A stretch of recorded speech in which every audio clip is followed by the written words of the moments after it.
तो देखिए मैं इसलिए साथ में रख के बैठता हूँ ताकि आपको भी पता लगे ये वाला ही खरीदना है, ठीक है। जिसमें ऐसी शक्ल का कोई मैप दिख रहा है उसको निकाल लीजिए, उसको नहीं आइडिया हो इंडिया क्या है, ठीक है। चलिए देखिए, हाँ शुरुआत में पेज नंबर आपका 11 शुरू में ही होगा, 2-3 पेज छोड़कर, ठीक। तो देखिए अब इसमें आपको 2 रेड कलर के मार्क दिख रहे होंगे आपका, एक होगा आपका वर्टिकल और एक होगा हॉरिजॉन्टल, यानी एक आपका उत्तर से दक्षिण और एक होगा आपका पश्चिम से पूरब।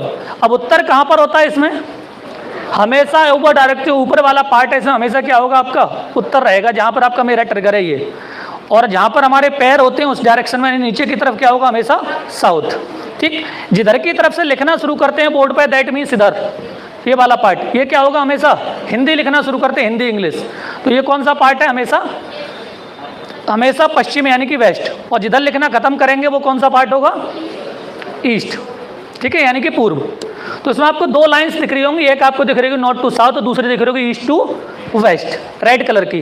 ये क्या है, इससे पहले हमने आपको बताया, सबसे पहले शुरुआत की थी तो पहले यूनिवर्स पढ़ा था, उसके बाद आपके लॉन्गिट्यूड एंड लैटिट्यूड यानी देशांतर और अक्षांश। तो मैंने आपको 2 लाइन्स बताई कि अर्थ पर किसी भी गोल चीज पर दिखाने के लिए हम लोग क्या करते हैं, एड्रेस बताने के लिए किसी का रेफरेंस पॉइंट लेते हैं। अब धरती चूंकि गोल है, गोल चीज पर हम कैसे बताएंगे हम कहाँ रहते हैं, और वो भी गोला अगर घूम रहा हो तो और मुश्किल बात है।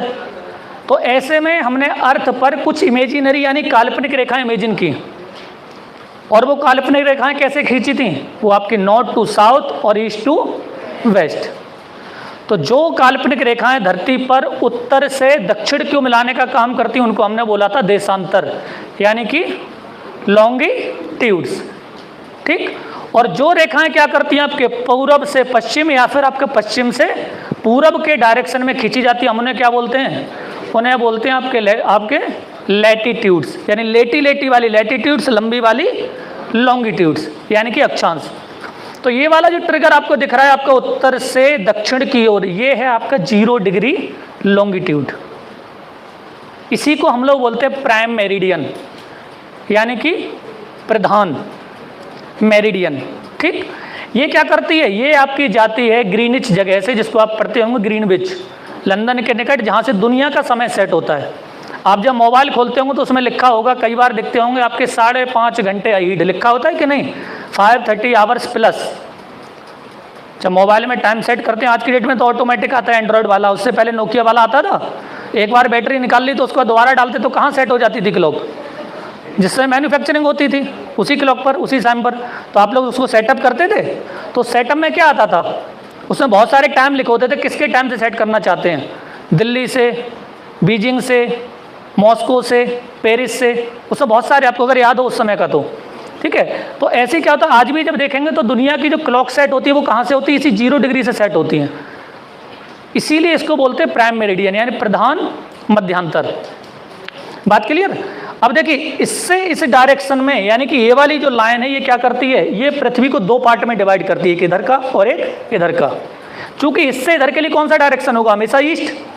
तो चूंकि पृथ्वी एक गोला है, एक स्फीयर है, तो इसको जब आधा आधा बांटेंगे तो क्या हो जाएगा, आधा गोला यानी कि अर्ध गोला यानी कि इंग्लिश में हेमिस्फीयर। तो इधर वाला पूरा पार्ट ये, इसको बोला जाएगा आपका हेमिस्फीयर। और चूंकि कौन से डायरेक्शन में, ईस्ट में, तो इसे क्या बोल देंगे, ईस्टर्न हेमिस्फीयर, और इधर वाले को वेस्टर्न हेमिस्फीयर। तो इंडिया कहाँ पर है, इंडिया है ये, कहाँ पर है ये।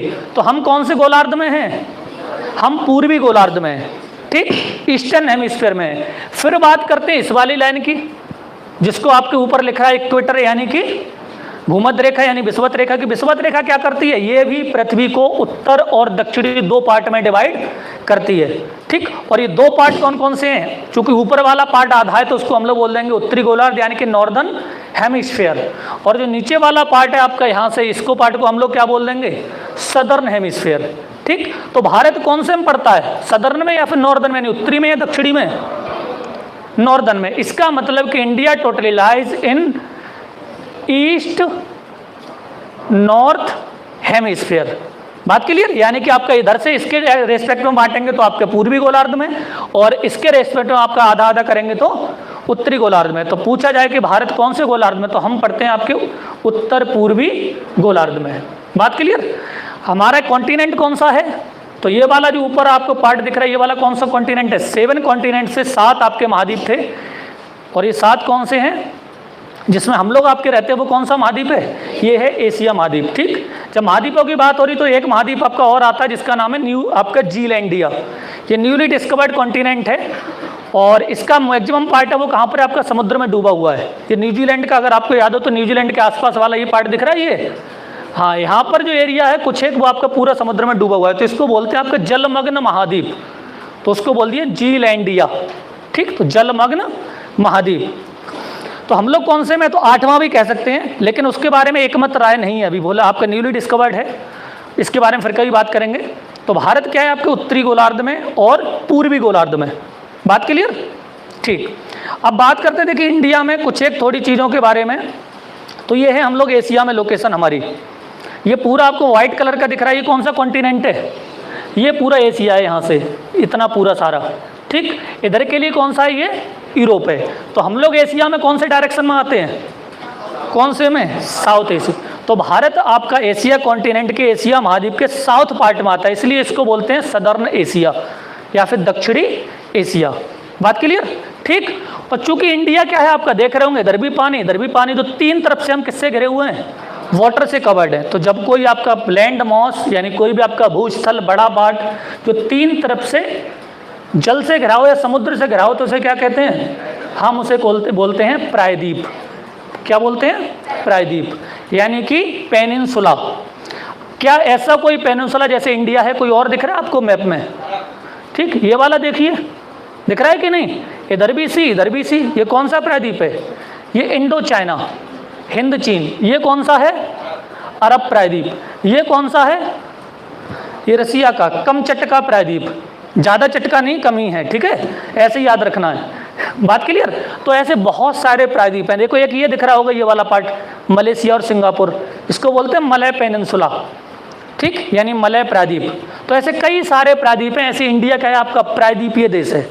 दूसरी चीज़, इसके उत्तर में है हिमालय, तो यहाँ पर पूरी एंटार्क्टिका आपकी एकदम से अलग आ जाती है, यानी भारत और उसके पड़ोसी देशों को मिला लें तो यहाँ पर संस्कृति यानी आपका कल्चर, संस्कृति, इसके अलावा क्लाइमेट काफ़ी हद तक बाकी एशिया से डिफरेंट है। इसीलिए कई बार भारत को उपमहाद्वीप भी कह देते हैं, यानी भारत और उसके पड़ोसी देशों क्या बोल देते हैं? उपमहाद्वीप। तो सबसे बड़ी चीज़ होती है प्रायद्वीप, सॉरी क्या नाम है? महाद्वीप, यानी कि कॉन्टिनेंट। कॉन्टिनेंट मतलब आपका कोई भी बड़ा लैंड मास। ठीक, तो जैसे एशिया महाद्वीप, यूरोप महाद्वीप, अफ्रीका महाद्वीप। महाद्वीप का कोई हिस्सा जिसकी अपनी संस्कृति हो, अपने डिस्टिंक्ट क्लाइमेट हो, तो उसको क्या बोल देते हैं? उसे हम लोग बोल देते हैं आपका उपमहाद्वीप, यानी कि सब कॉन्टिनेंट। तो भारत, पाकिस्तान, बांग्लादेश, नेपाल, भूटान, ठीक, इन एरिया को मिलाकर क्या बोल देते हैं? इसे कह दिया जाता है उपमहाद्वीप। तो हम क्या हैं? एशिया महाद्वीप के इंडियन सब कंटिनेंट के पार्ट हैं, और इसका नाम ही इंडियन सब कंटिनेंट है, यानी कि इंडियन या भारतीय उपमहाद्वीप है। बात क्लियर? ठीक, अब देखिए एंशियंट टाइम से अगर हम नामों की बात करें भारत की, तो भारत में वर्तमान में 4 नाम प्रचलित हैं, लेकिन हमेशा से इस देश का नाम एक जैसा नहीं रहा। दूसरी चीज़, जो आज को आप मैप में देख रहे हैं, ऐसा इंडिया पहले कभी नहीं था। ये 1947 के बाद का स्ट्रक्चर है। उससे पहले समय समय पर इंडिया में अफगानिस्तान भी इंक्लूड होता रहा। ठीक, इसके अलावा इधर म्यांमार तक चोल वंश के दौरान आपका चोल साम्राज्य जब आपका इसने रूल किया, तो उसने इस वाले एरिया पर भी रूल किया था। तो कह सकते हैं यहाँ पर जो अगर हम इसको सेंटर माने तो इसके इधर और इसके इधर के लिए भी हमारा एक्सटेंशन किसी समय प्राचीन समय में बहुत ज़्यादा रहा था। ठीक, तो इसीलिए इसके नाम भी अलग अलग थे। तो जब हम बात करते हैं आज के हिंदुस्तान की, हिंदुस्तान का मतलब सिर्फ इंडिया ही नहीं होता। हिंदुस्तान टर्म थी वो कौन लेकर आए थे? ये आपके पर्शियन और अरेबियन, इस वाले रीजन के लोगों ने दी थी इसके लिए। ठीक, जब आपके इस्लामिक रूलर जब इसमें एरिया में आए तो उन्होंने इसको नाम दिया था। तो हिंदुस्तान में उसमें पाकिस्तान, बांग्लादेश भी इंक्लूड हुआ करता था। भारतवर्ष की जब बात करेंगे तो उसमें आपका पाकिस्तान, बांग्लादेश और पाकिस्तान वाला पार्ट भी इंक्लूडेड है। ठीक, अशोक के समय पर एक कहावत थी कि भारत का एरिया कंधार से कहाँ तक है? अटक से कटक तक। अब अटक और कटक क्या था? कटक है ये उड़ीसा में, और अटक है यहाँ पर आज के पाकिस्तान क्षेत्र में। तो ये वाला इलाका था, ये पूरा उस एरिया में रूल किया। ठीक, इसमें मतलब भारत का नाम रहा था। तो भारत की अगर प्राचीन की बात करें तो कई सारे नाम रहे। सबसे पहला नाम आपका जो रहा था यानी जो प्राचीन समय में जो नाम मिलता है उसका नाम है होडू। और ये कौन सी भाषा में है? ये हिब्रू लैंग्वेज में है। हिब्रू एक भाषा है आपके, जो वहाँ के एंशिएंट ट्रैवलर जब इंडिया में आए तो इन्होंने इसको क्या नाम दिया? उन्होंने होडू नाम दिया। जो हिब्रू आपके भाषा, हिब्रू कहाँ बोली जाती है? इजराइल में, ठीक। जो यहूदी हैं उनकी आपकी मातृभाषा है, उनकी आपकी सेक्रेड लैंग्वेज इसको मानते हैं। जैसे हम लोग यहाँ पर मानते हैं संस्कृत के लिए, हमारे सारी कर्मकांडों की सारी हमारी आपकी पाठ्य पुस्तकों की भाषा जैसे संस्कृत है, वैसे ही वहाँ पर कौन सी है? हिब्रू, ठीक। तो उस भाषा में आपका भारत का जो नाम मिलता है उसका नाम है होडू। फिर आता है चाइनीज। बहुत सारे चाइनीज ट्रैवलर्स इंडिया में आए, आपको याद होगा, कई सारों के नाम आपने पढ़े भी होंगे हिस्ट्री में, ठीक। उन्होंने इस धरती को क्या नाम दिया? उन्होंने इसको कहा तियानजू, ठीक। उसके बाद एक और नाम मिलता है इसके लिए, नाभि वर्ष। नाभि मतलब क्या होता है हमारे यहाँ ये, ठीक, नेवेल, यानी कि आपका सेंटर ऑफ द अर्थ। तो पृथ्वी को सेंटर ऑफ द अर्थ मानकर बहुत सारे स्कॉलर्स ने इसको नाभि वर्ष भी कहा, यानी कि पृथ्वी का केंद्रीय भाग। उसके बाद है जम्बू द्वीप। जम्बू मतलब जामुन। तो इंडिया में जामुन के जो प्लांट पेड़ हैं बहुत आयत में मिलते थे, इसीलिए इस एरिया को जम्बू द्वीप भी कहा गया, जामुन के पेड़ की वजह से। उसके बाद है आर्यव्रत, यानी कि दैट मीन्स लैंड ऑफ आर्य, ठीक। तो इसीलिए इसको आर्यव्रत भी कहा गया। उसके बाद है हिंदुस्तान। हिंदुस्तान ये वर्ड है किसने दिया? ये आपके इस्लामिक रूलर्स के द्वारा दिया गया। उसके बाद है भारत। भारत का नाम भी क्या है? प्राचीन काल से आपके भरत के नाम पर माना जाता है, भरत कबीले के नाम पर इसका नाम पड़ा। इंडिया, इंडिया नाम किसने दिया? ये आपके किसने दिया? यूरोपियंस ने दिया, ठीक। जब मेगास्थनीज का नाम आपने सुना होगा, जब यहाँ पर आए तो उन्होंने क्या नाम, उन्होंने बुक लिखी, आए या नहीं आए इसके बारे में थोड़े एक मत नहीं है, लेकिन आपका माना जाता है मेगास्थनीज इंडिया में आपके ट्रैवल किए थे तो उन्होंने बुक लिखी थी इंडिका, ठीक। नाम कैसे पड़ा कि देखिए इंडिया की अगर बात करें तो आज के पाकिस्तानी क्षेत्र में इस वाले एरिया में यहाँ पर एक रिवर फ्लो करती है, इस एरिया में यहाँ से जाती है, आपको याद होगा, जिसका नाम है सिंधु, यानी कि इंडस। पता है कि नहीं? ठीक। जो इंडस रिवर है उसका उच्चारण कुछ लोग आपकी जो सिंधु है उसको हिंदू की तरह करते थे, सिंधस, तो वहीं से आपका हिंदुस्तान इसका नाम पड़ा, माना ही जाता है। दूसरा, अंग्रेज जो इसको बोलते थे, इसको उन्होंने क्या किया, आज के सिंधु को हम लोग सिंधु बोलते हैं, वो क्या बोलते थे, वो इसको इंडस बोलते थे, इसलिए इसका नाम आज एक दूसरा नाम भी, हिंदी में हम इसे सिंधु लिखते हैं और जब दूसरी भाषा में लिखेंगे तो क्या आता है, वहाँ आता है आपका इसका नाम इंडस। इंग्लिश में इंडस आता है, हिंदी में क्या बोलते हैं उसे, सिंधु बोलते हैं, ठीक। तो इंडस के नाम पर इसे इंडिया नाम भी दिया गया। तो कुल मिलाकर भारत के इस समय ये वर्तमान सारे प्राचीन समय से वर्तमान तक ये नाम मौजूद रहे हैं, ठीक है। इसमें कोई डाउट? ठीक। तो देखिए एक बार फिर से रिकैप करते हैं कि भारत कहाँ पर है। भारत दुनिया के एशिया महाद्वीप में है। दूसरी चीज़, हम लोग कहाँ आते हैं, आपके उत्तर और पूर्वी गोलार्ध में, यानी कि नॉर्दर्न ईस्टर्न हेमिस्फीयर में। बात क्लियर? ठीक। इसका मतलब है कि भारत का कोई भी पॉइंट होगा वो हमेशा इक्वेटर के किस डायरेक्शन में होगा, इक्वेटर के हमेशा नॉर्थ डायरेक्शन में होगा, हमेशा, ठीक। उसके बाद आता है कि भारत में उसके कुछ पड़ोसियों को हम लोग देख लें तो पहले हम लोग जान लेते हैं कि भारत के कुछ एक्सट्रीम पॉइंट्स भी होंगे, ठीक है। तो देखिए जब हम बात करते हैं तो देखिए आपका ये थी अर्थ, इस अर्थ को हम लोग इसको मान लेते हैं नॉर्थ पोल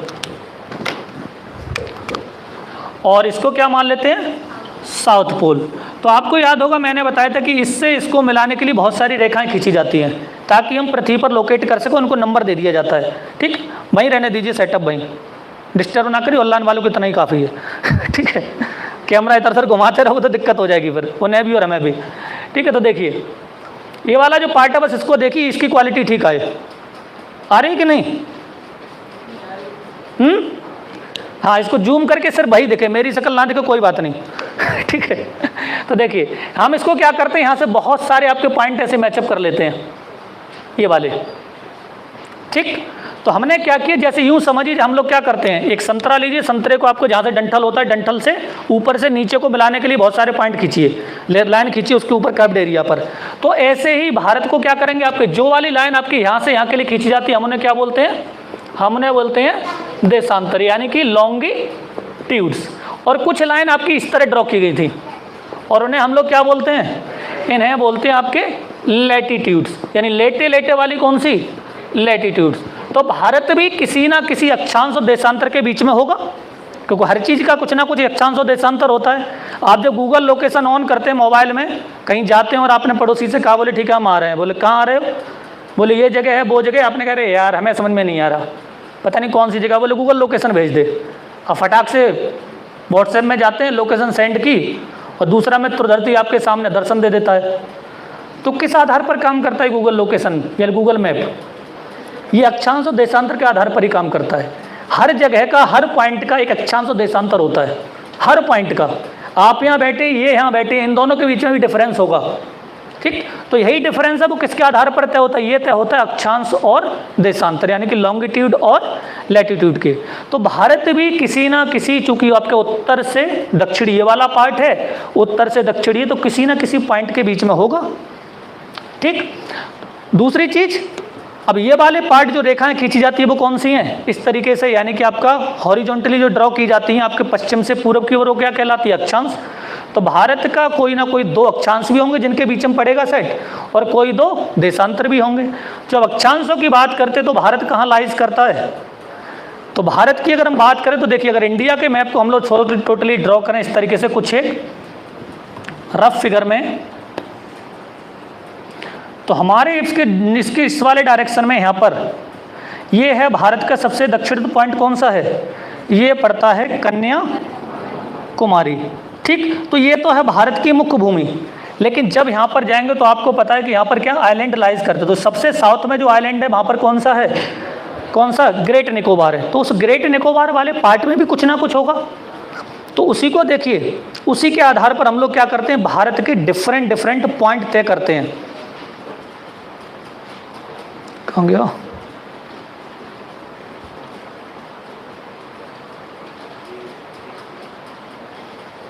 देखिए, अब देखिए इसको बात करें तो क्या है, ये भारत का सबसे दक्षिणी बिंदु है, ऊपर वाला सबसे नॉर्दर्न मोस्ट होगा, उत्तरी होगा, ये वाला सबसे पश्चिम में होगा, ये वाला सबसे पूरब में होगा।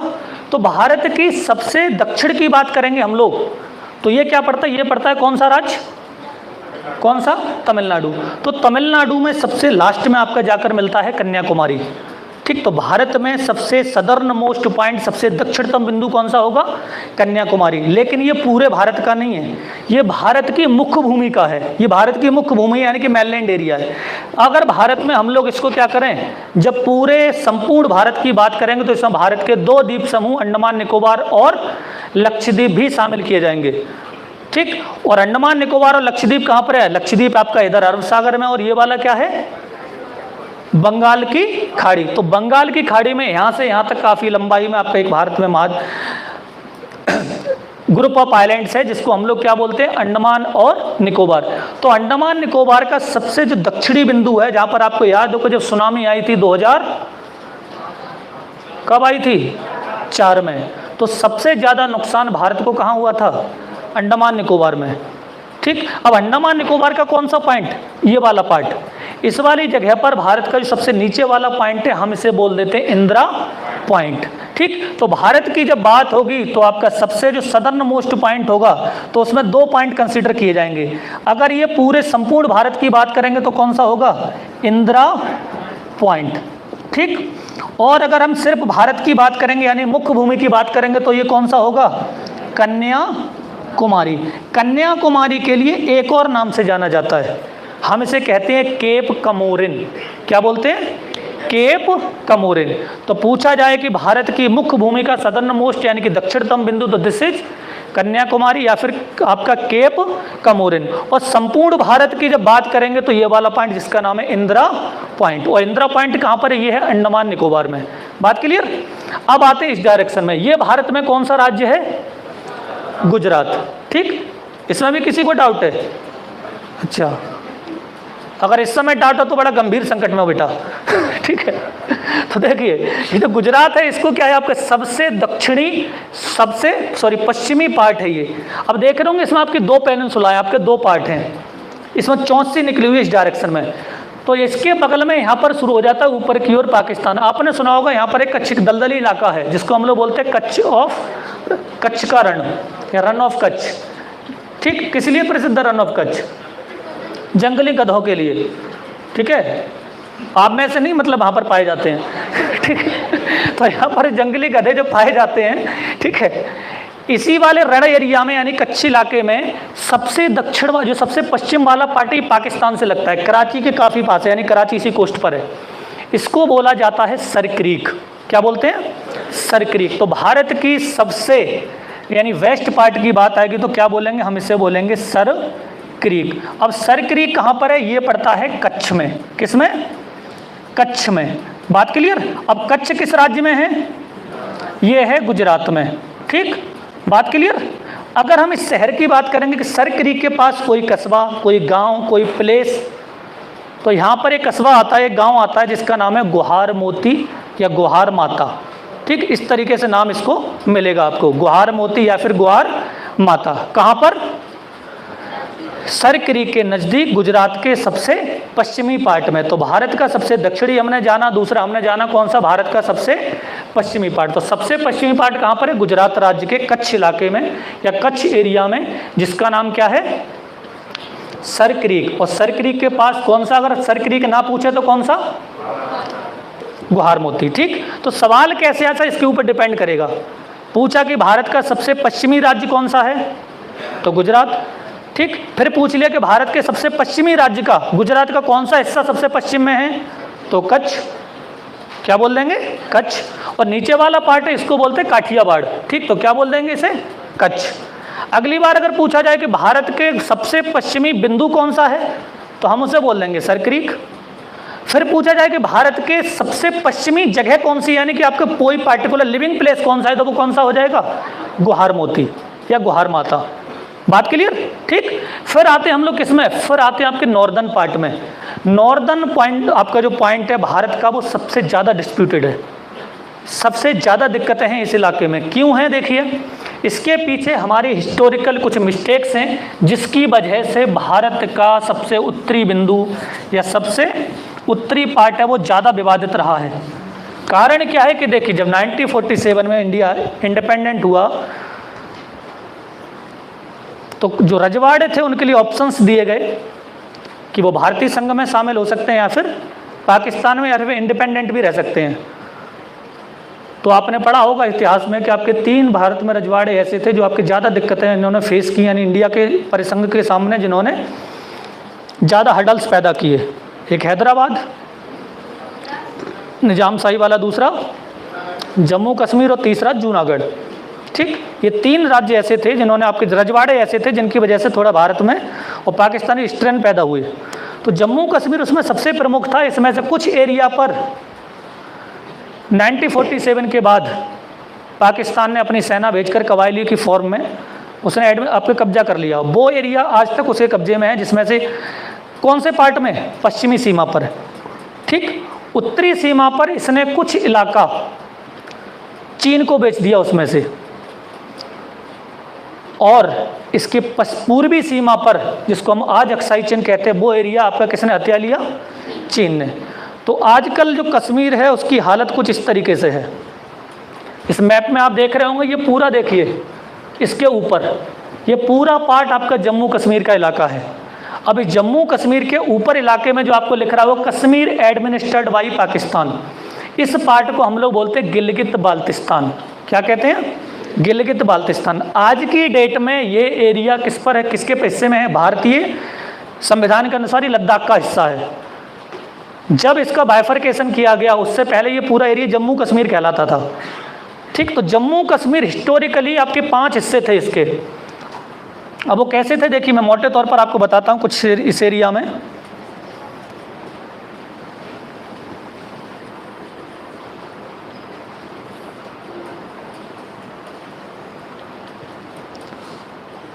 ठीक, तो देखिए, अपर वाला ये वाला पार्ट क्या कहलाता था?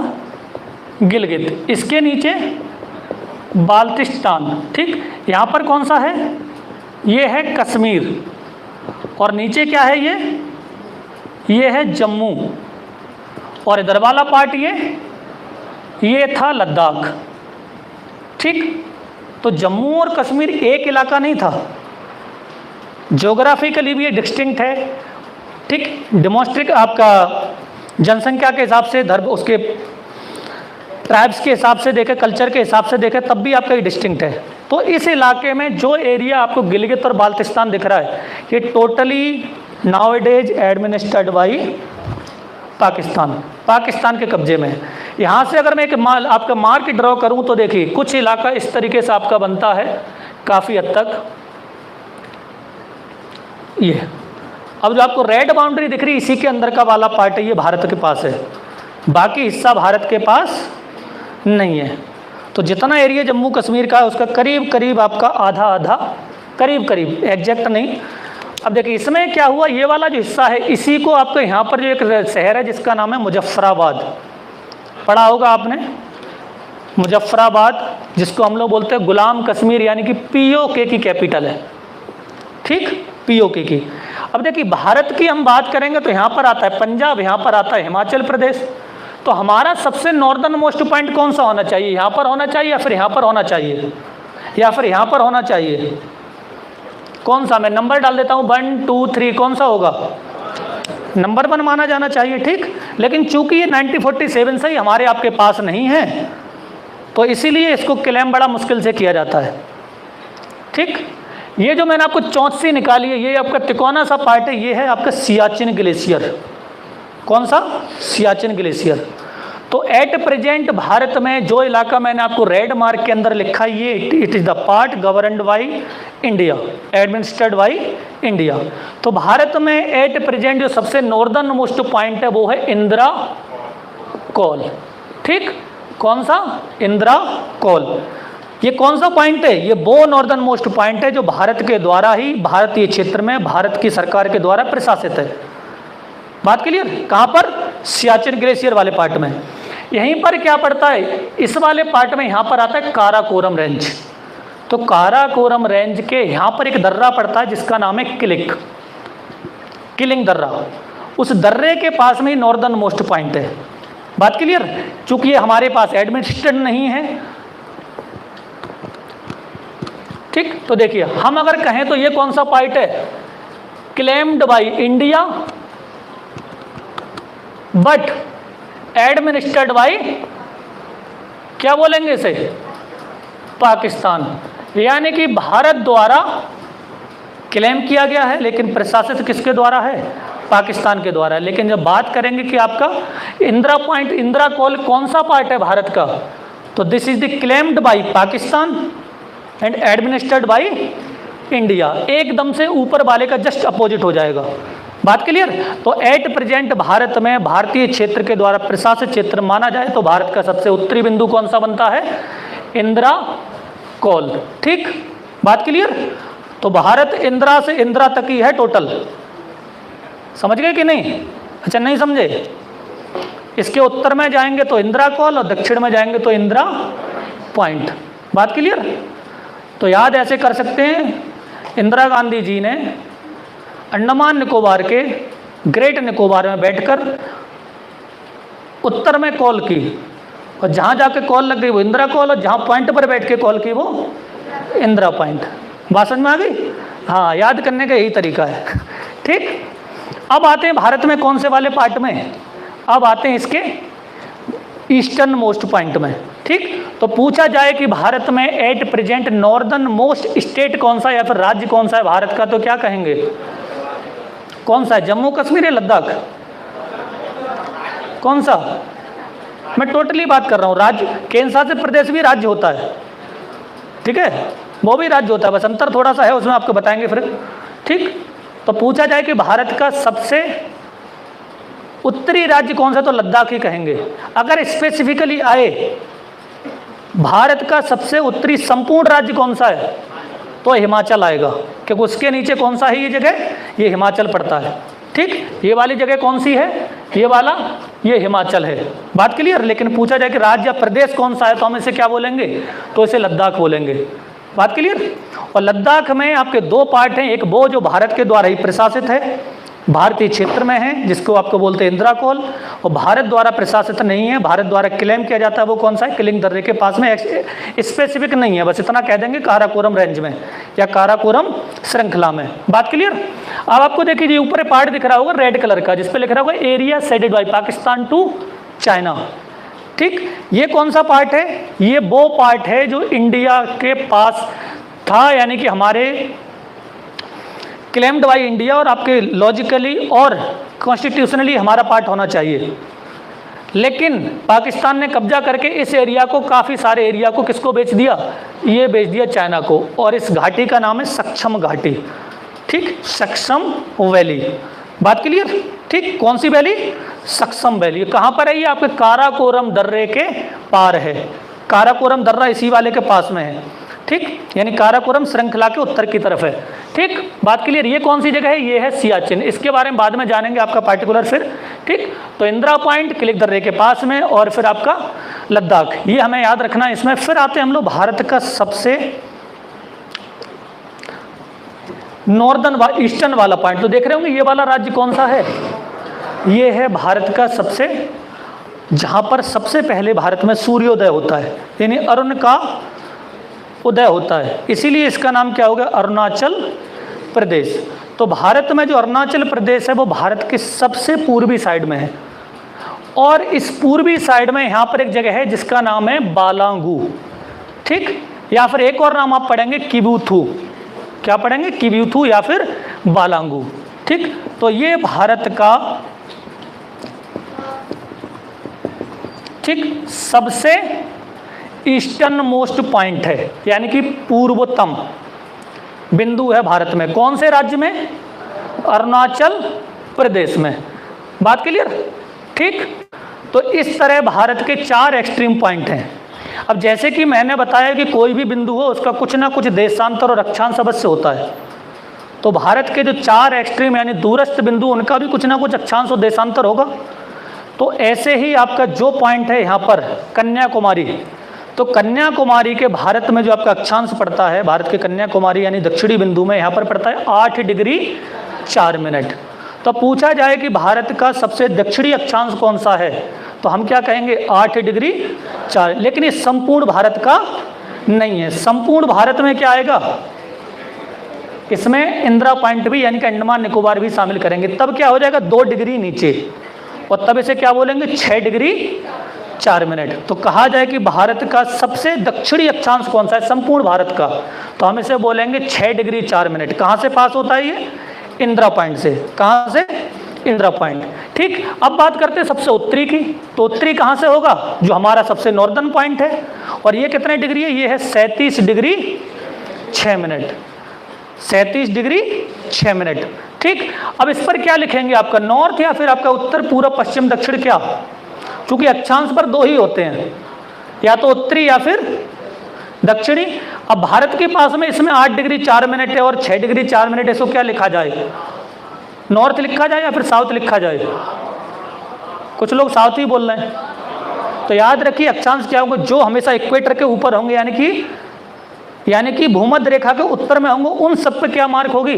वो सारे के सारे उत्तरी होंगे। जैसे आपके इसमें देखिए, इस वाले मैप में देखिए, तो भारत कहाँ लाइज करता है?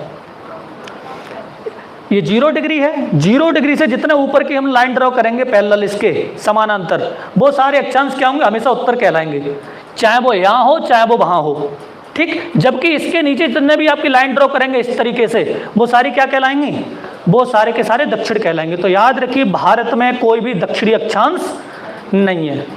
भारत में कोई भी दक्षिणी अक्षांश नहीं है। बात क्लियर? तो देखिए, तो भारत का सबसे दक्षिणी अक्षांश कौन सा है? 6 डिग्री 4 मिनट। मुख्य भूमि का सबसे दक्षिणी अक्षांश कौन सा है? 8 डिग्री 4 मिनट उत्तर। ऐसे ही हम लोग बात करेंगे भारत का सबसे उत्तरी अक्षांश कौन सा है, तो भारत का सबसे उत्तरी अक्षांश है 37 डिग्री 6 मिनट। जो आपके लास्ट में देख रहे होंगे, इसके ऊपर एक कॉमा सा लगा हुआ है 4 के और 6 के ऊपर, इसको बोलते हैं मिनट। ठीक, बात क्लियर? फिर बात करते हैं भारत कहाँ है आपके? 0 डिग्री लॉन्गिट्यूड के ईस्ट में। तो यहाँ पर आएगा भारत का जो आपका एरिया था गुहार माता सरक्रिक, उसको वहाँ पर से भी कोई ना कोई देशांतर गुजरता होगा। तो वो देशांतर कौन सा है? 68 डिग्री 7 मिनट, यानी 68 डिग्री 7 मिनट पूरब। अब लेकिन भारत का तो ये पश्चिमी हिस्सा है, तो हमने इसे पूरब कैसे कह दिया? तो कारण ये कि हम लोग टोटली कौन से गोलार्ध में हैं? पूर्वी गोलार्ध में। तो पूर्वी गोलार्ध में जितने भी देशांतर होंगे उन पर सबसे क्या आएगा? सब पर कौन सी दिशा लिखी जाएगी? पूर्वी देशांतर है। ठीक, तो 67 डिग्री 7 मिनट यानी 68 डिग्री 7 मिनट। ठीक, इससे ही आपको बात करते कौन सा, लॉन्गिट्यूड वाला, जो भारत के सबसे पूर्व में है। और पूर्व में कौन सा है, 97 डिग्री 25 मिनट। ठीक, बात क्लियर, 97 डिग्री 25 मिनट। और ये कहाँ से जाता है, बालांगू या फिर किबूथी के पास से। तो कुल मिलाकर भारत 6 डिग्री 4 मिनट और 37 डिग्री 6 मिनट उत्तरी अक्षांशों के मध्य है। ऐसे ही भारत 68 डिग्री 7 मिनट पूरब से लेकर 97 डिग्री 25 मिनट पूर्वी देशांतरों के मध्य मौजूद है। बात क्लियर है। तो ये थे भारत के सबसे एक्सट्रीम और पॉइंट्स।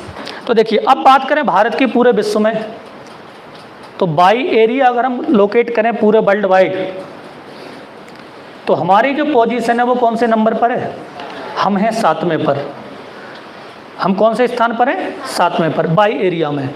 और भारत की जो एरिया है वो आपकी 32.8 लाख स्क्वायर किलोमीटर यानी 3.28 मिलियन स्क्वायर किलोमीटर यानी 32.8 लाख वर्ग किलोमीटर। ठीक, जबकि अगर पूरे वर्ल्ड वाइड पूरे विश्व में सबसे बड़े कंट्री की बात करेंगे तो आप देख रहे होंगे सबसे ऊपर की ओर वो कौन सा है, वो है रसिया पूरे वर्ल्ड वाइड। ठीक, दूसरे नंबर पर कौन सा आता है, फिर आता है कनाडा, देखो ये वाला दिख रहा होगा इसमें ऊपर।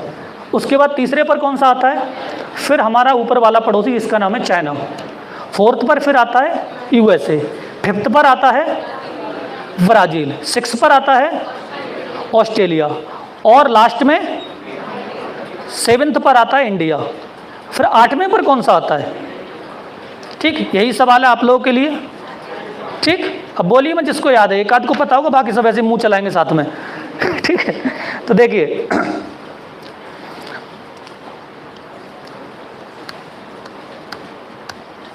अब देखिए, तो मैंने उससे पहले आपको 3 प्रमुख देशांतर बताए, आपके अक्षांश बताए थे, भूमध्य रेखा, कर्क रेखा और मकर रेखा।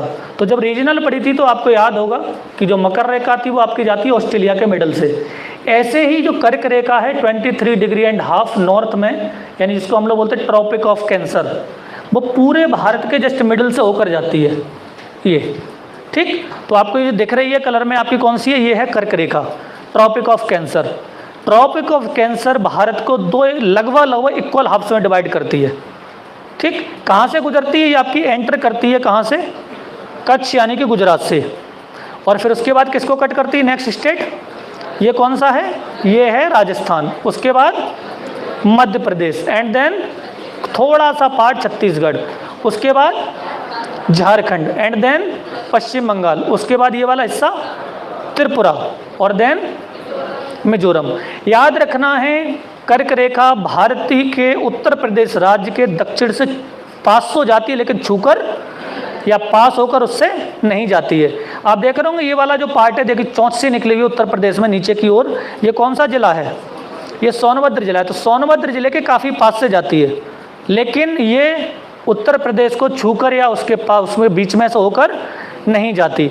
तो कुल मिलाकर आपकी जो कर्क रेखा है और भारत के कितने राज्यों से पास होती है, ठीक, कितने, कुछ 7 कुछ 8, अरे काउंट ही कर लीजिए। ठीक है, या गणित कमजोर है। ठीक है, देखिए अब आते हैं भारत के पड़ोस में, यानी भारत की सराउंडिंग में क्या क्या है। तो जब हम देखेंगे तो भारत के सबसे दक्षिण में जो है वो आपका इंडियन ओशन है, यानी कि हिंद महासागर है। जब हम पश्चिम की बात करेंगे तो कौन सा सागर है, ये अरब सागर है। और अरब सागर भी किसका पार्ट है, ये भी इंडियन ओशन का, यानी कि हिंद महासागर का हिस्सा है। हम बात करेंगे इसके पूर्व की, तो पूर्व में क्या है, यहाँ पर बंगाल की खाड़ी है। ठीक, तो भारत 3 तरफ से, आधा हिस्सा है भारत का वो 3 तरफ से जल से घिरा हुआ है। ऐसे ही आपका जो उत्तरी बाउंड्री है भारत की, आधा हिस्सा ऊपर की ओर वो आपके लैंड से कवर्ड है, यानी कि आपके उससे बाउंड्री शेयर होती पड़ोसी देश होते। तो जैसे हम यहाँ पर बैठते हैं तो ये हमारा बरेली कॉलेज है। अब बरेली कॉलेज के कुछ ना कुछ तो पड़ोसी होंगे ही। ठीक, बरेली कॉलेज को उत्तर में जाएंगे तो यहाँ पर क्या पड़ता है, सड़क, सड़क के पार मेंटल हॉस्पिटल है।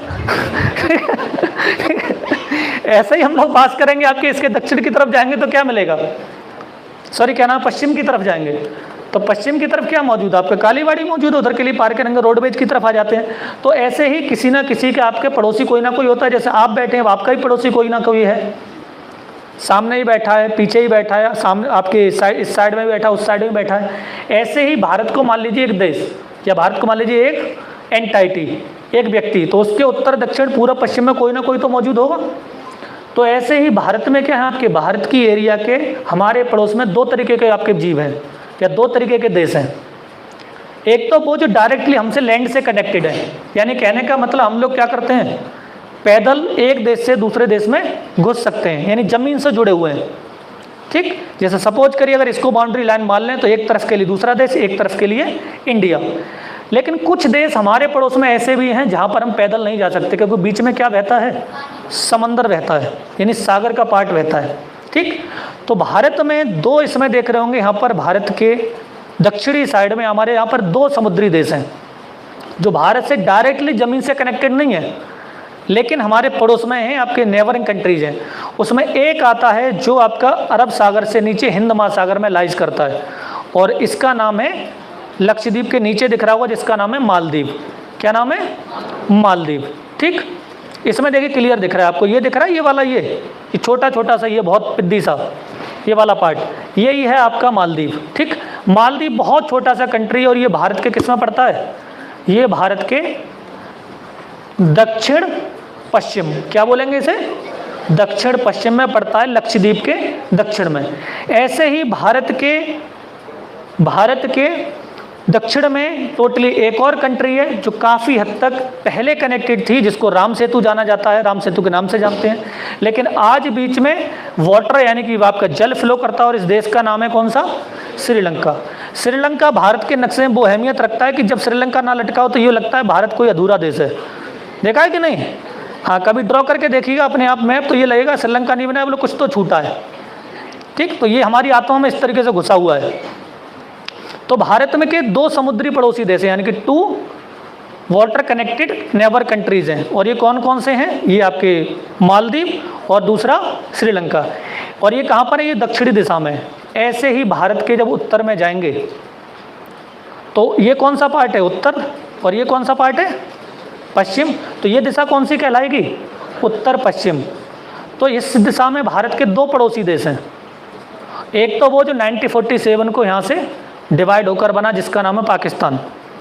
ऐसे ही दूसरा कंट्री कौन सा, जो हमारे एरिया से एट प्रेजेंट डायरेक्टली कनेक्टेड नहीं है, क्योंकि जिस एरिया से ये कनेक्टेड है वो एरिया आज की डेट में पाकिस्तानी एडमिनिस्ट्रेड है, और उसका नाम है गिलगित बाल्टिस्तान।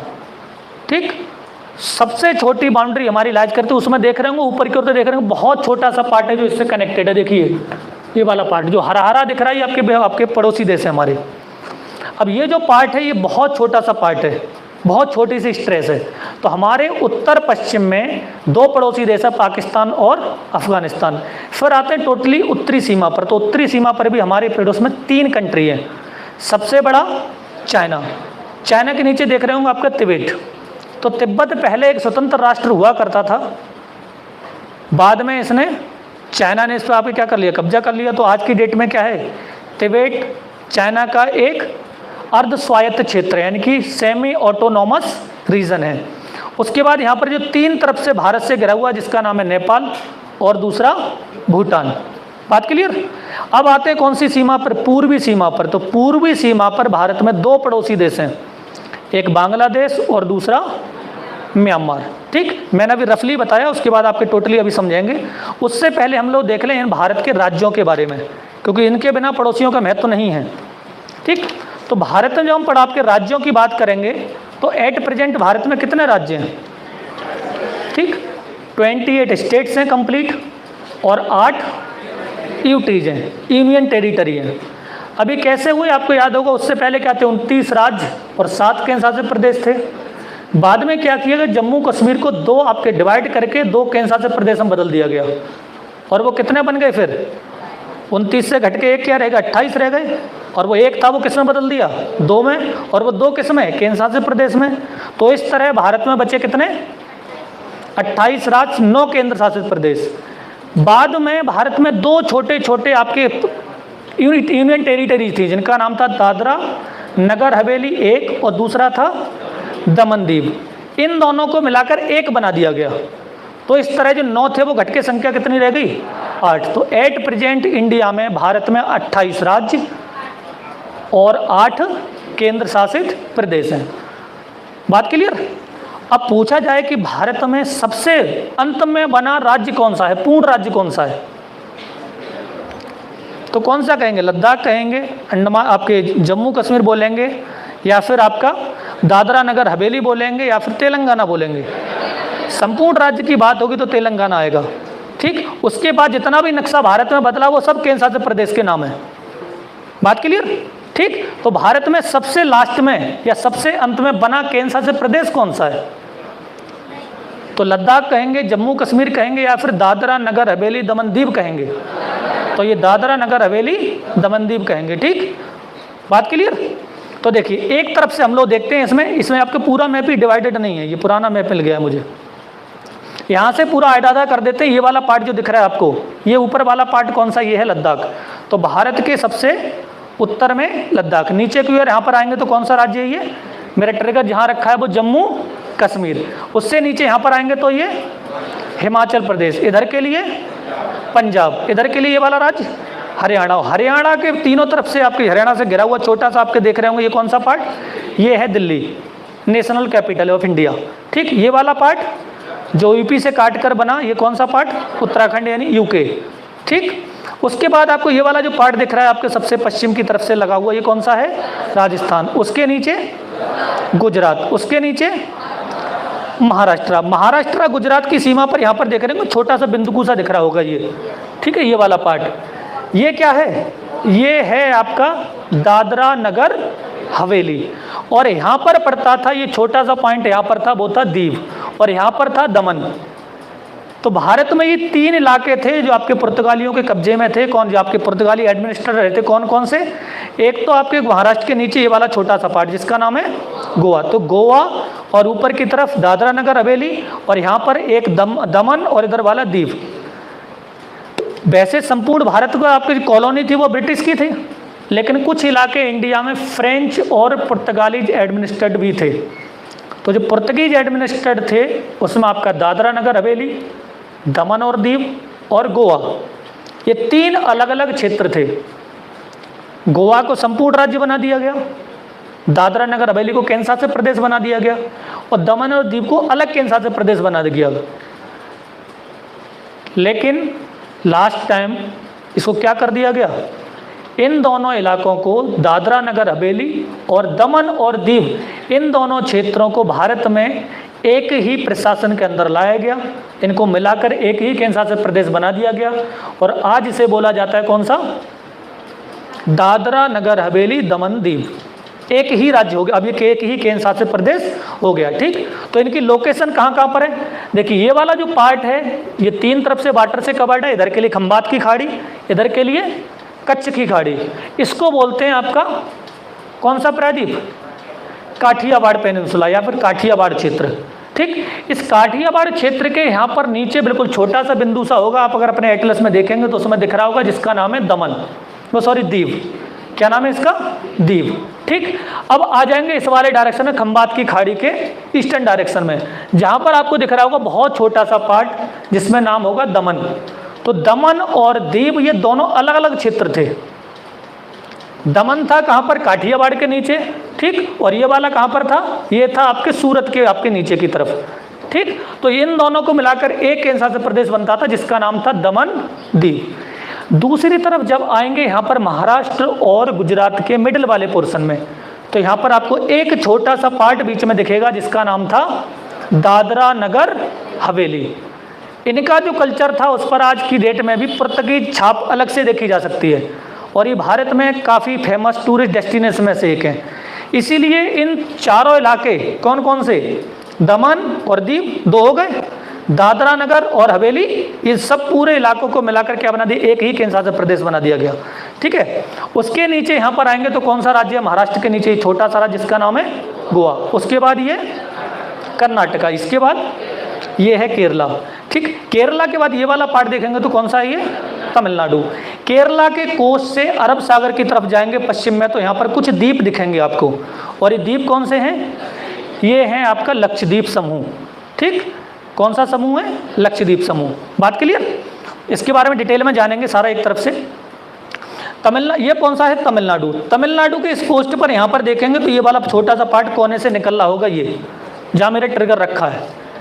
और ये कौन सा है? ये है पौंडचेरी। ठीक, पौंडचेरी में 4 जिले हैं और चारों की लोकेशन अलग अलग है। उनका कोई भी जिला एक दूसरे की बाउंड्री को टच नहीं करता है। क्या ऐसा पॉसिबल हो सकता है आपकी बॉडी को 4 पार्ट में डिवाइड कर दो? कहते हैं कि नहीं, ये तो टच ही नहीं करता, तो या तो काट काट के 4 पीस अलग अलग रख दें, तभी ऐसा पॉसिबल हो सकता है। तो लक्षद्वीप आपका जो पौंडचेरी है वो भी इसी तरीके से है। 4 जिले हैं, इसके चारों अलग अलग हैं। ठीक है, बात करेंगे इसके बारे में। इसके तमिलनाडु को ऊपर जाएंगे तो यहाँ पर ये पूरा इलाका पहले एक राज्य हुआ करता था, यहाँ से यहाँ तक ये, और इसे बोलते थे आंध्र प्रदेश। ठीक, बाद में यहाँ पर क्या हुआ, एक अलग सेपरेट स्टेट की डिमांड उठी, तो एक राज्य आपका अलग काट कर बना दिया गया, जिसका नाम रखा तेलंगाना। और जो पार्ट आपके बाद में रह गया अलग, उसका नाम रख दिया आंध्र प्रदेश, जो पहले से भी था। तो आपने इतिहास में पढ़ा हुआ कि भारत में पहले क्या थे? जब इंडिया इंडिपेंडेंट हुआ तो भारत में जैसे रजवाड़े थे, जैसे राज्य थे, उसी तरीके से रहने दिए। बाद में इनको भाषा के आधार पर विभाजित किया गया, और भाषा के आधार पर बचने वाला पहला राज्य कौन सा था? यही आपका आंध्र प्रदेश था। इंडिया में फ्रीडम फाइटर थे जिनका नाम था श्री रामुलू, तो उन्होंने आपका अलग सेपरेट आंध्र प्रदेश तेलुगु भाषी राज्य के लिए अनशन किया था, और आमरण अनशन किया। जब उनकी डेथ हो गई तो उसके चौथे दिन इंडियन गवर्नमेंट ने मजबूर होकर एक नए राज्य के गठन की घोषणा की, और उसका नाम आंध्र प्रदेश रखा, जहाँ के लोगों की मातृभाषा क्या थी? तेलुगु थी। बात क्लियर? उससे पहले ये पूरा इलाका मद्रास प्रेसिडेंसी में आता था, तो मद्रास में जो भाषा थी वो आपकी जनरली तमिल थी। तो इन्होंने कहा कि यहाँ पर हमें एक अलग राज्य चाहिए जहाँ पर आपकी हमारी भाषा में कामकाज हो, तेलुगु भाषा में। ठीक, तो सबसे पहले बना भारत में किसके आधार पर? भाषा के आधार पर आंध्र प्रदेश था। और सबसे लास्ट में जिसके काटकर 2 टुकड़े किए गए एट प्रेजेंट राज्य के स्तर पर, तो वो कौन सा है? वो भी आंध्र प्रदेश से काटकर तेलंगाना। जब केंद्र शासित प्रदेश की बात करेंगे तो ये वाला पार्ट। ठीक, इसके ऊपर आएंगे तो यहाँ पर देख रहे हैं ये पूरा पार्ट था। पहले एक ही राज्य था जिसका नाम था मध्य प्रदेश। अटल बिहारी वाजपेयी की सरकार के समय पर 3 नए राज्यों का गठन हुआ, और वो 3 नए राज्य बड़े राज्यों को काटकर बनाए गए।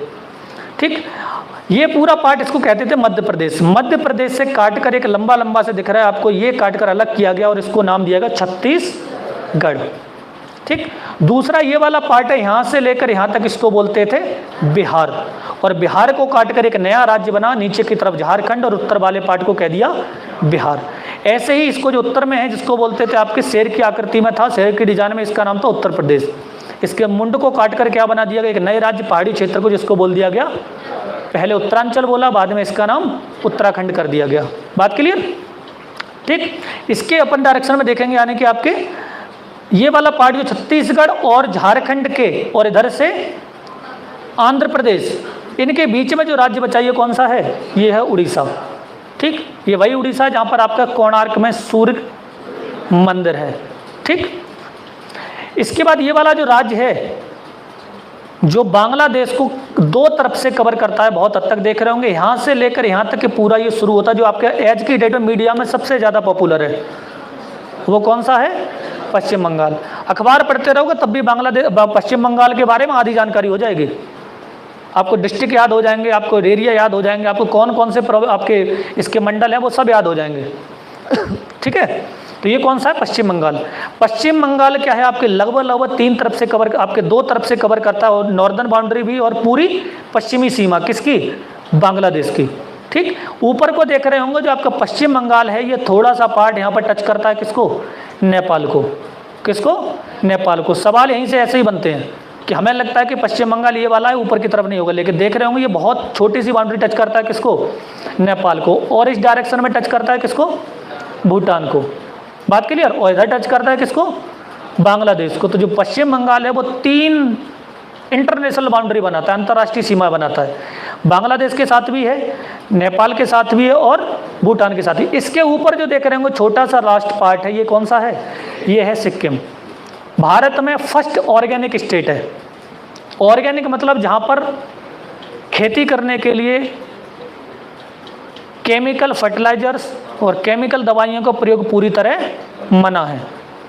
ऑर्गेनिक मतलब होता है नेचर से रिलेटेड, मैन्योर्स, खाद, इस सब का प्रयोग करना। भारत में पहले क्या करते थे, हम लोग ऑर्गेनिक खेती करते थे, गोबर का खाद डालते थे, ठीक, समझ रहे कि नहीं, और हाथों से निराई गुड़ाई करते थे। आपका कोई भी पेस्टिसाइड, कोई भी दवा छिड़की नहीं जाती थी, तो वो ऑर्गेनिक खेती वही है, कुछ और नहीं है, आपका वही पुराना तरीका, ठीक। बाद में हम लोग प्रोडक्शन बढ़ाने के लिए आपका फर्टिलाइजर इस्तेमाल करने लगे, रासायनिक खाद, यूरिया वगैरह। जब उससे आपके क्या हुआ, खेतों की केमिकल कंपोजिशन चेंज हुआ तो आपकी बीमारियां लगने लगी, उनको आपको बचाने के लिए दवाइयां छिड़कते हैं। आज की डेट में आप पूरे पश्चिमी उत्तर प्रदेश और आपका हरियाणा, पंजाब में ऐसी कोई फसल नहीं जिसमें आपकी दवा ना छिड़की जाती हो। है कोई फसल? हर दवा में आपकी, अब हर फसल में दवा छिड़की जाती है एट प्रेजेंट, लगभग, ठीक है। अब इसके ऊपर आपको जो दिख रहा है, दूसरी चीज़, अगर भारत में पूछा जाए कि भारत में सबसे अंत में शामिल होने वाला राज्य कौन सा है या भूभाग कौन सा है, तो वो कौन सा पार्ट है? ये है सिक्किम। याद रखना, ये पहले क्या था, एक सेमी ऑटोनॉमस या कह सकते हैं एक इंडिपेंडेंट रजवाड़ा था, जिसकी भारत के साथ संधि थी, जैसे कि भूटान के साथ है। इंदिरा गांधी जी के समय सिक्किम में जनक्रांति हुई, वहाँ के लोगों ने कहा कि we should be under the direct rule of India, यानी हमें सीधे भारतीय संघ में शामिल कर लिया जाना चाहिए। और भारत में इंदिरा गांधी जी ने ऐसा किया आपका, और इनको भारत का एक अलग राज्य बना दिया गया। पहले ये इंडिपेंडेंट नेशन था, याद रखना, अलग देश था, ठीक। तो भारत में सबसे लास्ट में शामिल होने वाला भूभाग कौन सा है, तो वो है सिक्किम, ठीक। इससे इधर के लिए देखेंगे तो इन राज्यों को बोला जाता है सेवन सिस्टर्स, यानी कि 7 बहनें। अभी 7 बहनों में सबसे उत्तर की ओर बात करेंगे तो कौन सा है, ये है आपका उत्तर पूर्व की ओर बात करेंगे तो कौन सा, ये है अरुणाचल प्रदेश। अरुणाचल प्रदेश को पहले बोलते थे नेफा। नेफा मतलब नॉर्थ ईस्ट फ्रंटियर एजेंसी, अंग्रेजों के टाइम पर इसका नाम ये था। चाइना के साथ हमारा इससे विवादित इलाका है, देख रहे होंगे, देखिए इसमें ये वाला पूरा जितना आपको मार्क दिख रहा है, ये वाला डॉटेड दिख रहा है ये, ठीक, ये पूरा इलाका चाइना के साथ। अब चाइना इसको बोलता है दक्षिणी तिब्बत, और ये जो पार्ट दिख रहा है, ये वाला जो इसमें देख रहा हूँ क्लियर दिख रहा है आपका डार्क कलर में, ये कैसा है, ऑटोनोमस रीजन है तिब्बत। तो तिब्बत पहले स्वतंत्र राष्ट्र था, उसके बाद चीन ने इस पर कब्जा कर लिया। तो उसके साथ में जो वाला पार्ट था जिसको बोलते थे आपका नेफा, ये इंडिया का है, और इंडिया ने इसका नाम बदल के क्या रख दिया, अरुणाचल प्रदेश। बात क्लियर, ठीक। इसके बाद जो नीचे की तरफ आपका राज्य आता है, ये कौन सा है, नागालैंड, और इसके नीचे आता है तो मणिपुर, और इसके नीचे आता है तो मिजोरम। तो नॉर्थ ईस्ट स्टेट्स में यानी 7 बहनों में सबसे दक्षिण में कौन सा है, मिजोरम, और सबसे उत्तर में अरुणाचल प्रदेश। और ये जो पार्ट आपको जो बचा, जो 3 तरफ से बांग्लादेश, इधर से ही बांग्लादेश, इधर से बांग्लादेश और ऊपर से ही बांग्लादेश, और ये कौन सा पार्ट है, ये है त्रिपुरा। तो नाम से जैसे इंडिकेट हो रहा है तिर, यानी कि 3 साइड से, 3 साइड से किससे आपका घिरा हुआ है, ये आपका बांग्लादेश से, ठीक। इसके ऊपर बचा भारत में कौन सा, जहाँ पर पूरे वर्ल्ड में सबसे ज़्यादा बरसात होती है, और ये है मेघालय, ठीक। ये भी डायरेक्टली किससे टच है, बांग्लादेश से। अब ये जो बीच में बचा आपको पूंछ जैसी डायरेक्शन में आपके, ये है असम। ये सारे इलाके जितने यहाँ पर कटे, इसमें से मोस्टली एरिया किसको, असम को डिवाइड करके बनाया गया। इंडिया एडमिनिस्ट्रेड हुआ, आपका अलग हुआ 1947 में, जब आपका इंडिपेंडेंट नेशन बना, तो यहाँ पर इसको पूरे पार्ट को असम बोलते थे, ठीक। बाद में इसी एरिया को क्या कर दिया गया, काट झाँट के इसको असम में से कई सारे नए स्टेट्स बने, नागालैंड बना, मणिपुर बना, ठीक है, आपके ये मेघालय बना, ये सब काट डाउट उसमें से। बात क्लियर, ठीक। तो ये जो ये क्षेत्र है आपके क्या था, ये मोटे मोटे तौर पर भारत के एरिया के बारे में था। अब देखते हैं हम लोग भारत के पड़ोसी देशों की बात। तो सबसे पहले हम बात करते कौन से पड़ोसी की, पाकिस्तान। तो पाकिस्तान की जब बात करेंगे तो देखिए पाकिस्तान के साथ हमारी कितनी बाउंड्री है, भारत की 3323 किलोमीटर बाउंड्री है। कितनी, 3323 किलोमीटर बाउंड्री है। और कौन कौन से राज्यों के साथ है उसको हम देख लेंगे। तो कहाँ से ये आपका पड़ता है, सर क्रीक के पास से लेकर, यानी कि कच्छ से लेकर कहाँ तक, लद्दाख तक। तो पाकिस्तान है, पाकिस्तान पूरे भारत के पश्चिमी सीमा पर बाउंड्री शेयर करता है। 3323 किलोमीटर लंबी बाउंड्री है इसकी। कौन कौन से राज्यों के साथ बनाता है, ये कौन सा राज्य है यहाँ पर, गुजरात, उसके ऊपर राजस्थान, उसके ऊपर पंजाब, उसके ऊपर जम्मू कश्मीर, और उसके ऊपर ये लद्दाख। तो कुल मिलाकर पाकिस्तान इंडिया के साथ, यानी भारतीय जो राज्य हैं पाकिस्तान के साथ कितने राज्यों के साथ अंतर्राष्ट्रीय सीमा है? 5 राज्यों के साथ। ठीक, किताबों में जो पुरानी किताबें उनमें आपके 4 लिखे होंगे। 4 कौन कौन से? उसमें लद्दाख का नाम नहीं होगा। ठीक, तो उसको करेक्ट कर लीजिए अगर पुरानी किताब पढ़ रहे हैं, अदरवाइज नहीं लीजिए तो उसमें लिखा होगा क्लियरली। ठीक है, हाँ पूरा इलाका ये जहाँ से लेकर पाकिस्तानी क्षेत्र भारत के साथ बाउंड्री शेयर करता है, टोटल बाउंड्री पाकिस्तानी भारत के साथ में। ठीक है, नहीं नहीं नहीं, ये LOC अलग है। हमारे यहाँ का मतलब है ये वाला पार्ट यहाँ तक। ठीक, ये वाली बाउंड्री जो इंटरनेशनल बाउंड्री है, जो एट प्रेजेंट बाउंड्री है, इंटरनेशनल नहीं है, इसको क्या बोल देते हैं? इसको LOC बोल देते हैं। और चीन के साथ अंतर्राष्ट्रीय सीमा ये वाली है, लेकिन जो काम चलाऊ सीमा है उसको क्या बोल देते हैं? इसको LAC बोल देते हैं। ठीक, तो चीन के साथ जो काम चलाऊ सीमा है उसका नाम LAC यानी लाइन ऑफ एक्चुअल कंट्रोल, और पाकिस्तान के साथ जो काम चलाऊ सीमा है उसका नाम LOC यानी line of control. Actual control China के साथ में, और सिर्फ कंट्रोल की बात आएगी तो पाकिस्तान के साथ में। ठीक है, उसके बाद आता है अफगानिस्तान। अफगानिस्तान क्या है? भारत की सबसे छोटी सीमा की बात होगी तो वो सिर्फ अफगानिस्तान के साथ में है, और ये कितनी है? सिर्फ 106 किलोमीटर बॉर्डर। और 106 किलोमीटर बॉर्डर कहाँ पर है, किसके साथ में है? ये देख रहे होंगे, ये वाला पार्ट है गिलगित बाल्टिस्तान क्षेत्र का सिर्फ। लेकिन at present virtually Afghanistan Bharat के साथ डायरेक्ट एक्सेस नहीं है, क्योंकि जो इलाका अफगानिस्तान की बाउंड्री बनती है अब लद्दाख के साथ, वो इलाका लद्दाख का हमारे कब्जे में नहीं है। इसलिए हम बाई लैंड अफगानिस्तान से थ्योरेटिकली तो कनेक्टेड हैं, लेकिन एक्चुअल वास्तविक फॉर्म में हम अफगानिस्तान के साथ बाउंड्री के साथ शेयर नहीं है। बात क्लियर? उसके बाद जो बाउंड्री शेयर आता है वो आता है चाइना के साथ में। तो चाइना के साथ हमारा पूरा का पूरा नॉर्थ फ्रंटियर यानी कि जो उत्तरी सीमा है वो चीन के साथ लगती है। कहाँ से? यहाँ से शुरू करते हैं काराकोरम से लेकर और कहाँ तक? इस वाले पार्ट तक। पहले ये जो सीमा थी किसके साथ लगती थी? ये लगती थी तिब्बत के साथ में। तो भारत और चीन हिस्टोरिकली कभी एक दूसरे के पड़ोसी नहीं रहे। यहाँ पर एक बफर स्टेट हुआ करता था जिसका नाम था तिब्बत। और ये बफर स्टेट क्या होता है? जब कोई 2 बड़े राज्य देश हों, उनके बीच में छोटा राज्य जो क्या करे, बैलेंस बनाने का काम करे, उसे बोलते हैं बफर स्टेट। ठीक, क्या बोलते हैं? जैसे एट प्रेजेंट नेपाल नेपाल बनने की कोशिश में बफर स्टेट। ठीक, बैलेंस बनाने का काम कर रहा है, कभी चीन के साथ पींगे बढ़ाता है तो कभी भारत के साथ में। तो ऐसे ही क्या था आपका। लेकिन इंडिया की जो तिब्बत के जो रिलेशंस थे वो इंडिया के साथ ज़्यादा अच्छे थे। जब चाइना ने इस एरिया पर अटैक किया तो यहाँ से दूसरी चीज़, तिब्बत में जो थोड़ा आपके जो वहाँ के जो धर्मगुरु थे उनको हम लोग दलाई लामा कहते हैं। तो तिब्बत में डायरेक्ट शासन क्या होता था, वो आपके जहाँ के जो धर्मगुरु थे भाई डायरेक्टली रूल भी किया करते थे, यानी भाई धर्मगुरु थे भाई वहाँ के शासक थे। तो जब कोई स्टेट क्या हो आपका, जहाँ पर वही राज्य हो, वही राजा हो और वही आपका धर्मगुरु हो, तो हम उसे बोलते थियोक्रेसी यानी धर्मतंत्र। जैसे कि आप पढ़ते होंगे उसमें ईरान में और सऊदी अरब में है ऐसा। वैसे तो आप पढ़ते होंगे ईरान में क्या है, प्रधानमंत्री भी है, लेकिन जो वर्चुअली सारी पावर है वो किसके हाथ में है? Ayatollah Khamenei. और वो कौन है? वो वहाँ के आपके शिया धर्मगुरु हैं। ठीक, तो ऐसे ही क्या हुआ आपका, तिब्बत क्या था, वो आपका एक थियोक्रेसी था यानी धर्मतंत्र था। तो जब चाइना ने इस एरिया पर अटैक किया तो वहाँ के वो आपके मई पूरे प्रशासन को, मई सरकार के और बहुत सारे लोगों के साथ इंडिया में घुसाए। कहाँ पर? हिमाचल प्रदेश में। और हिमाचल प्रदेश में तिब्बत में के आपके इस वाले पार्ट में यहाँ पर जहाँ पर रहने लगे आकर, उस शहर का नाम था धर्मशाला। तो धर्मशाला यूँ समझिए आज की डेट में मिनी तिब्बत। वैसे ही सभी बौद्ध धर्म को मानते हैं, लेकिन तिब्बती बौद्ध धर्म और इंडिया में जो बौद्ध धर्म है उसमें बहुत ज़मीन आसमान का फ़र्क है, बहुत ज़मीन आसमान का फ़र्क है।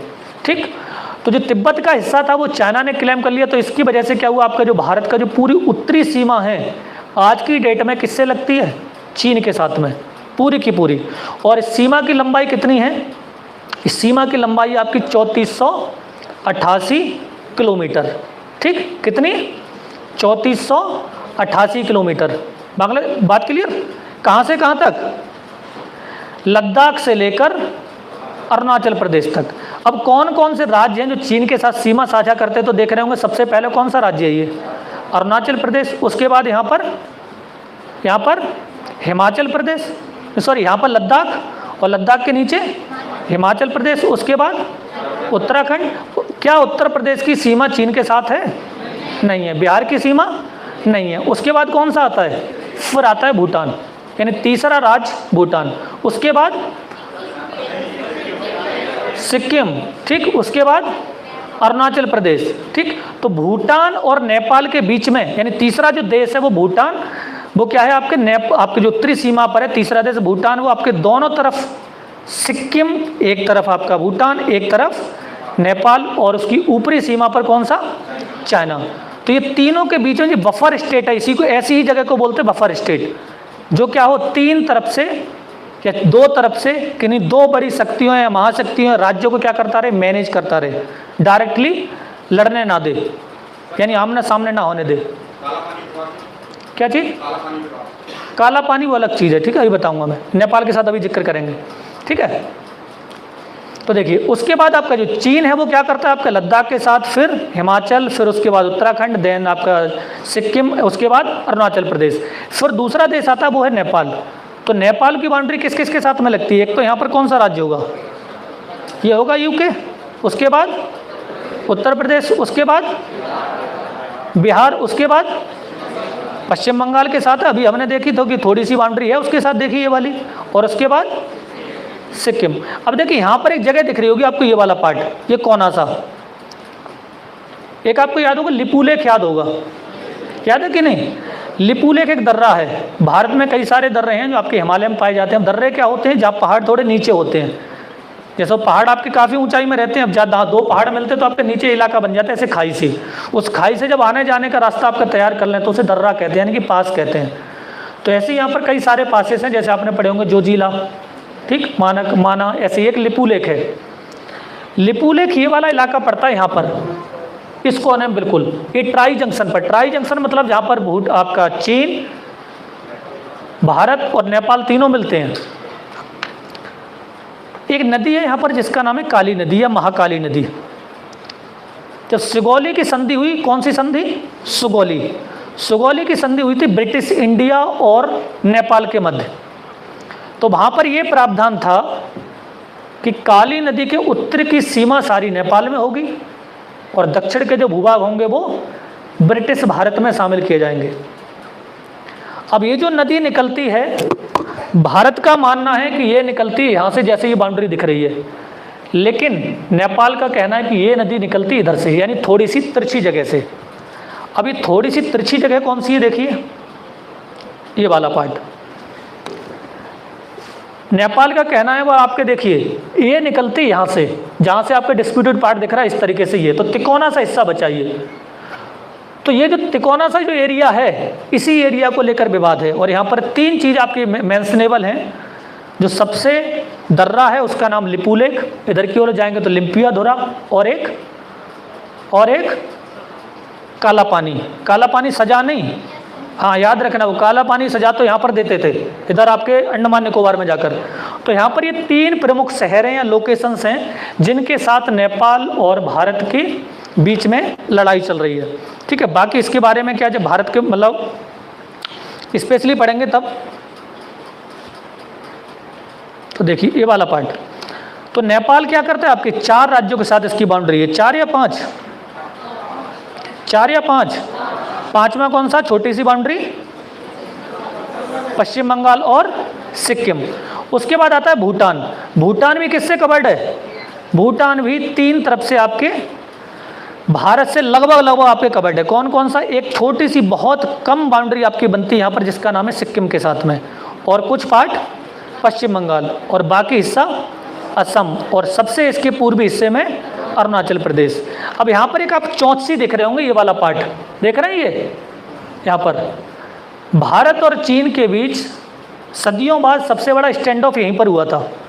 यहाँ पर एक दर्रा पड़ता है जिसका नाम है नाथुला। इस नाथुला दर्रे के साथ इस एरिया में यहाँ पर एक पूरी जो खाई सी आपको चौंची दिख रही है, आपकी चीन की इंडिया की तरफ घुसती हुई, यहाँ पर एक घाटी जिसका नाम है चुम्बी वैली या चुम्बी घाटी, और यहीं पर प्लेट्यू रीजन है, और इस प्लेट्यू रीजन का नाम है डोकलैम प्लेट्यू। तो 2017 में भारत और चीन के बीच इस एरिया को लेकर करीब 76 डेज तक आमना सामना बना रहा, जैसे फिलहाल कहाँ पर हुआ था, गलवान में और पेंगोंग सो झील के किनारे। ठीक, तो ऐसा ही आपका यहाँ पर भी हुआ था। इसके ऊपर का जो पार्ट आपको दिख रहा है यहाँ पर भूटान के साथ में, इसको बोलते हैं तवांग। तो जो तिब्बत था इसकी जो कैपिटल थी वो थी लहासा, दिख रहा है ये लहासा, यहाँ की कैपिटल भी थी, और तिब्बती जो बौद्ध थे इनकी आस्था का केंद्र भी था। जो मठ थे तिब्बती बौद्धों के, वो आपके लहासा सबसे बड़ा धार्मिक केंद्र माना जाता है। दूसरे नंबर पर जो आपका एरिया आता है वो कौन सा है, वो है तवांग। तो तवांग क्या है, आप आज की डेट में अरुणाचल प्रदेश का वो हिस्सा है जो भारत के पास है, और चीन इसको कहता है दक्षिणी तिब्बत। अब क्यों इतना चीन इसको आपका एडमिनिस्ट्रेट करता है, चूंकि जो सबसे जो धार्मिक रूप से सबसे इंपॉर्टेंट इलाका था वो लहासा में था, आपके धार्मिक जो तिब्बती बौद्ध हैं। उसके बाद सेकेंड इंपॉर्टेंस किसकी है, वो तवांग की है। तो चीन को ये डर है, बोले तवांग में ऐसा हो सकता है कि वहाँ के बौद्ध सांस्कृतिक रूप से फिर से मजबूत होकर खड़े हो जाएं और भारत चीन में क्या कर दें, तिब्बत को छुड़ाने के लिए, एक अलग राष्ट्र बनाने के लिए फिर से अनरेस्ट शुरू हो जाए, यानी वहाँ पर फिर से आपकी रिवॉल्ट शुरू हो जाए। इसीलिए चीन ज़्यादा आपका परेशान है, किसको लेकर, अरुणाचल प्रदेश के तवांग के इलाकों को लेकर। ठीक है, बात क्लियर। अब आते हैं आपका वो वाला पार्ट जो आपके जम्मू म्यांमार के साथ एडमिशन। तो म्यांमार के साथ देखेंगे यहाँ पर, तो देखिए जो बाउंड्री बनती है वो कौन सा है, सबसे पहले छोटी सी बाउंड्री बनती है अरुणाचल प्रदेश के साथ, उसके नीचे नागालैंड के साथ, उसके नीचे यहाँ पर ये वाला पार्ट मणिपुर के साथ, और उसके बाद मिजोरम के साथ। तो भारत जो म्यांमार है वो पूरे के पूरे आपके भारत की उत्तरी सीमा पर बाउंड्री शेयर करता है डिफरेंट राज्यों के साथ। अब देखिए, खुद ही देख लीजिए, इस वाले मैप में दिख रहा होगा, ये वाला कौन सा पार्ट, अरुणाचल प्रदेश, उसके बाद नागालैंड, उसके बाद मणिपुर और फिर मिजोरम। ठीक, इंडिया ने यहाँ से एक रूट बनाया है, कहाँ जाने के लिए, मिजोरम में जाने के लिए। ठीक, कौन सा, यहाँ से डायरेक्टली आपका हावड़ा से बाई पोर्ट यहाँ तक जाएंगे, फिर यहाँ से आपका एक नदी जाती है इस एरिया में घुसने के लिए। तो इंडिया और म्यांमार के साथ मिलकर हमने एक डायरेक्ट एक नया रूट बनाया है आपके नॉर्थ ईस्ट को कनेक्ट करने के लिए। तो एट प्रेजेंट भारत ने 3 नए रूट आपके एडमिनिस्ट्रेट किए हैं, 2।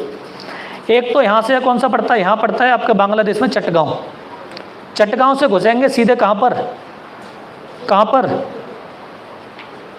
त्रिपुरा में। अभी 3-4 दिन पहले की बात है, भारत को आपको पता होगा मैत्री पुल का उद्घाटन किया था भारत ने।